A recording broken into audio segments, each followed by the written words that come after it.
இப்போ குடும்ப பிரச்சனையை பொது வெளிக்கு கொண்டு வந்துட்டா 4 பேர் 4 விதமாக பேச தான் செய்வாங்க.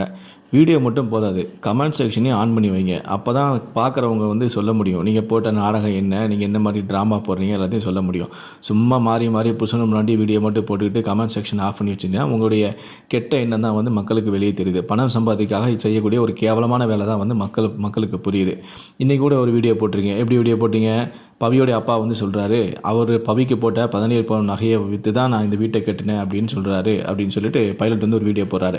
நான் வந்து சம்பாதிக்கவே இல்லையா, நான் சம்பாதிக்காமல் இந்த வீட்டை கட்ட முடியாதா, நீ கொடுத்த அந்த 17 பவுனில் வச்சு தான் நான் இந்த வீட்டை கட்ட முடியுமா, நான் உனக்கு ஒரு 17 பவுன் தரேன், இப்போ அந்த 17 பவுன் என்கிட்ட இல்லை, நான் ஒரு கடனாக வாங்கி ஒரு 17 பவுன் தரேன், அந்த 17 பவுனை வச்சு இதே மாதிரி நீங்கள் ஒரு வீட்டை கட்டிட்டீங்கன்னா அவளுக்கு, அதாவது என்னுடைய மனைவிக்கு நான் வந்து இந்த வீட்டை விற்று நான் ஒரு 30 பவுனவே கொடுத்துறேன் அப்படிங்கிற மாதிரி சவால் வர்றாரு. நான் கேட்குறேன், அவர் 17 பவுனு கொடுத்துட்டேன் அதனால தான் இந்த வீட்டை கட்டினாரு அப்படின்னு சொல்கிறாருல்ல, நீ உங்கள்கிட்ட இருந்த 17 பவுனை கொடுக்க வேண்டியதானே, அப்போ அந்த 17 பவுன் எங்கே போச்சு, நான் ஒருத்தன்ட்ட கடன் வாங்கி தரேன் அப்படின்னு சொன்னால் அப்போ நீ 17 பவுன் நகையும் நீ அந்த வீட்டுக்கு தானே போட்டிருக்க, அந்த வீட்டுக்கு போட்டதை நீயே வாயில் சொல்லிவிட்டு நான் வந்து இந்த வீட்டை கட்டினது உன்னுடைய 17 பவுனால் இல்லை அப்படிங்கிற மாதிரி ஒரு வீடியோ போடுறியா, இதை எந்த அளவு நம்ம ஏற்றுக்க முடியும்? அவங்க போட்ட 17 பவுனையும் வாங்கி வீட்டை கட்டிட்டு இப்போ அந்த பொண்ணை விரட்டி விட்டுட்டேன்னு சொல்கிற, அப்படி ஒரு நாடகத்தை போடுற, ஆனால் 17 பவுனை நான் வந்து யூஸ் பண்ணலைன்னு சொல்கிறேன், நாங்கள் எப்படி எடுத்துக்கிறது? ஏற்கனவே கள்ளக்காதல் ட்ராமா போட்டு ஒரு 2 நாளைக்கு புருஷன் முன்னாடி மாறி மாறி வீடியோ போட்டாங்க. அதுக்கப்புறம் நகையை வந்து எடுத்துகிட்டு போயிட்டான், என் நகையை வந்து திருப்பித்தா அப்படின்னு சொல்லி புருஷன் முன்னாடியும் நகையை வச்சு ஒரு ட்ராமா போட்டு ஒரு 2 நாளைக்கு வீடியோ போட்டாங்க.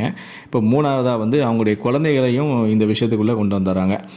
ஜஸ்லின் குழந்தை அப்படிங்கிற அவங்களுடைய குழந்தைய வச்சு இப்போ அடுத்து ஒரு 2 நாளைக்கு வீடியோ போட போகிறாங்க. எப்படின்னா, இந்த குழந்தை வந்து என்கிட்ட வளரணுமா உங்ககிட்ட வளரணுமா, இதை வந்து இவர் என்ன சொல்கிறார், இந்த குழந்தை வந்து என் கூட தான் இருக்கும், என் மேலே தான் ரொம்ப பாசம் அப்படின்னு சொல்லி இவர் ஒரு ட்ராமா போடுவாப்பில். அவனும் அதே மாதிரியே, இல்லை என் பிள்ளை நான் எப்படி உங்ககிட்ட கொடுப்பேன், நான் கஷ்டப்பட்டு வளர்த்த பிள்ளை நான் எப்படி உங்ககிட்ட கொடுப்பேன் அப்படின்னு சொல்லி அவங்க இன்னி ஒரு 2 நாளைக்கு இது சம்மந்தமாக வந்து வீடியோ போடுறாங்க. முதல்ல கள்ளக்காதல் ஆரம்பித்தாங்க, அதுக்கப்புறம் நகைக்கு வந்தானுங்க, இப்போ குழந்தைங்க வந்துட்டானுங்க. அடுத்து எந்தெந்த விஷயத்துக்கெலாம் போக போகிறாங்கன்னு தெரில. பார்ப்போம் எப்படி என்னெல்லாம் நாடகம் போட போகிறாங்க அப்படின்ட்டு. இடையில பைலட்டு பவி போடக்கூடிய வீடியோவை பார்த்து கடுப்பாகி கொந்தளிச்சு போன ஒரு பெண் வந்து அவங்களுடைய யூடியூப் சேனலில் வந்து ஒரு வீடியோ வெளியிட்டிருந்தாங்க. ஏன் இந்த மாதிரி பண்ணுறீங்க, இந்த மாதிரி ஒரு கேவலமான ஒரு காரியத்தை பண்ணுறீங்க, பணம் சம்பாதிக்கிறதுக்கு உங்களுக்கு வேறு வேலையே இல்லையா, இப்படி தான் சம்பாதிக்கணுமா, யூடியூப்பில் எவ்வளோ புருஷன் முன்னாடி என்னென்ன வீடியோலாம் போடுறாங்க, எவ்வளோ காமெடி பண்ணுறாங்க, நகைச்சுவை பண்ணுறாங்க, சிந்திக்க வைக்கிறாங்க, அப்படி இருக்கும்போது நீங்கள் இந்த மாதிரி ஒரு கேவலமான காரியத்தை பண்ணுறீங்க அப்படின்னு சொல்லி ஒரு வீடியோ போட்டுருந்தாங்க. இப்போ அந்த வீடியோ கீழே வந்து நிறைய பேர் வந்து ரொம்ப கேவலமான கமெண்ட் அடிச்சதால் அந்த பெண் வந்து மேலும் வந்து கொதிச்சு போயிருக்காங்க. என்ன சொல்லியிருக்காங்கன்னா, பவியோடைய புருஷன் வந்து உன் கூட தான் ஓடி வந்துட்டானா, உன் கூட தான் அவன் இருக்கிறானா, அந்த பொண்ணு நீதானா, நீ தான் அந்த குடும்பத்தை வந்து இது பண்ணிட்டியா அப்படிங்கிற மாதிரி அந்த பொண்ணை வந்து கழுவி ஊற்றிருக்காங்க.